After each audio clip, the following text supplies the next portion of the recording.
அவரை hospital admit பண்ணிட்டு அவங்க காருக்கு போறாங்க. அவங்க கசக்கி போட்ட பேப்பர் எடுத்து பாக்குறாங்க. சில கவிதைகளும் அவர் வாழ்க்கையில நடந்த விஷயங்களை எழுதியிருக்காரு. மனிதர்கள் ஒருத்தர் தேவைன்னா அவங்களை எப்படிலாம் பயன்படுத்துவாங்க, தேவையில்லைன்னா எப்படி கசக்கி தூக்கி போடுவாங்கன்றத அனுபவத்தை எழுதியிருக்காரு. வீட்டுக்கு கிளம்பி போறாங்க. அவங்க ஹஸ்பண்ட் எதுவுமே நடக்காத மாதிரி அவங்க முன்னாடி வந்து உட்கார்றாரு. இவங்க கோவமா பெட்ரூம்குள்ள போய் பாக்குறாங்க. அங்க எல்லாமே கலைஞ்ச நிலைமையில இருக்கு.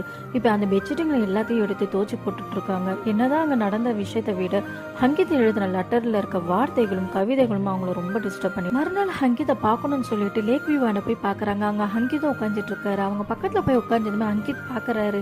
பயப்படாதீங்க, நான் உங்களுக்கு கவுன்சிலிங் கொடுக்கலாம் வரல, ஒரு நல்ல ஃப்ரெண்டா அவங்கள தான் வந்தேன்னு சொல்லிட்டு அவங்க சமைச்ச சாப்பாடையும் கொடுத்து 2 பேரும் சாப்பிட்டு ஒருத்தர் பேசி பழகுறாங்க. இப்படி அங்கித்தை பார்க்க போகும்போதெல்லாம் அழகழகா ட்ரெஸ் பண்ணிட்டு போறாங்க. அங்கித் கிட்ட பேசும்போது ஒரு மனநீரவியும் அவங்க ஃபீல் பண்றாங்க. இந்த நேரத்துல பிரேனாவோட அம்மா ஊர்ல இருந்து வராங்க. ஊர்ல இருந்து வந்து தன்னோட மாமியார் முகத்தை கூட பார்க்க முடியாம தலகுனிறாரு பிரேனாவோட ஹஸ்பண்ட். இதை பார்த்து அவங்க அம்மா பிரேனாவோட வாழ்க்கை எந்த நிலைமையில இருக்குன்னு சொல்லி புரிஞ்சுக்கிறாங்க. மறுநாள் பிரேனா ஹங்கித்தை ஹாஸ்பிட்டல்ல இன்ட்ரடியூஸ் பண்றாங்க.